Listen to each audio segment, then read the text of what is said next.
Everyone, अगर हर इंसान अपनी ज़िम्मेदारी को समझ जाए, अपनी रिस्पॉन्सिबिलिटी समझ जाए, जो आज के टाइम पे एक दूसरे को आना-तानी जो टांग की खींचना एक दूसरे को होती है, ये नहीं होती। लेकिन प्रॉब्लम क्या होता है, माइंडसेट्स वो क्लियर नहीं रहते हैं। अपने ही गलत सपनों में जीना और लोगों से दूरियां बना के ऐसे रखना जैसे लगता है कि मेरा कुछ लगता ही नहीं है, ऐसा लगता है कि ये मेरे ब्लड लाइन से आई नहीं है।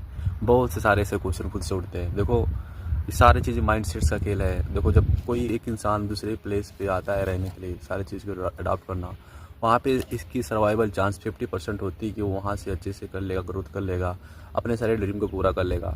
बट 50% ये भी होती है कि जहाँ से आया फिर वहीं चला जाएगा। रीज़न क्या है कि जब कोई भी इंसान अपनी कामयाबी की बात करता है तो वो सबको सिर्फ अच्छा ही लगता है, बट इसके पीछे क्या सेक्रीफिकेशन है, क्या किसका हाथ है, क्या किसका सपोर्ट है, ये कोई नहीं देखता है। कोई दूसरा अननोन पर्सन आके तुम्हारे उल्टी सीधी बातें करके तुम्हारे बारे में, तुम्हारे जो सपोर्टिव उनके बारे में बातें करके वो काफ़ी डिस्टेंस मेंटेन कर देता है। ऐसा लगता है ये इंसान मेरा कोई है ही नहीं। देखो, जो भी तुम्हारा कोई भी हो, अगर तुम्हें ब्लाइंडली सपोर्ट करता है, ट्रस्ट करता है, बिलीव करता है, तो इंसान तुम्हारा बहुत ख़ास है। अब उससे तुम दूरियां कर लो, उससे तुम बातों बातों से मुंह माड़ा कर लो कि ये सब कुछ नहीं है, क्या मेरे लिए ऐसा ऐसा कुछ सिंपैथी नहीं है। ये भी बहुत इंसान के लिए टफ हो जाता है।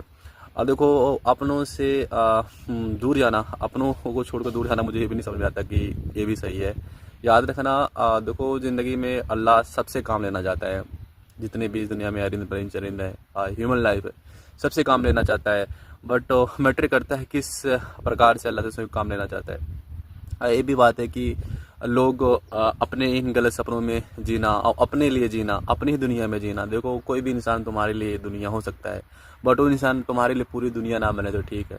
आज का माहौल इतना गंदा, इतना ख़राब चल रहा है कि इंसान को अपने आप को इस इन्वायरमेंट अडाप्ट करना, सक्सेस होना, अपनों के साथ रहना, उनकी साथ देना लास्ट तक, ये भी वो टफ होता है। लोगों की बातें आज के टाइम पे सही नहीं जाती है। लोगों की बातें सीधे तुम्हें अटैक करती हैं कि मुझे कैसा क्यों बोला। देखो, जहाँ शिक्षा लेवल 0 है, वहाँ पे तुम जाके अपनी बहस कर रहे हो, अपनी मायनामानी कर रहे हो कि मेरा बात क्यों नहीं सुनना है। सामने वाला, देखो, नीचा हो या बड़ा हो, अगर तुम बात कर रहे हो तो सामने वाला बात करेगा, अगर तुम उसको जवाब दे रहे हो तो सामने वाला जवाब देगा। ऐसा कुछ नहीं है। तीसरी बात ये है कि देखो, कोई भी इंसान तुम्हारी जिम्मेदारी लेता है, रिस्पॉन्सिबिलिटी लेता है, तो आगे चल के तुम्हें भी उसकी रिस्पॉन्सिबिलिटी, जिम्मेदारी लेनी होती है।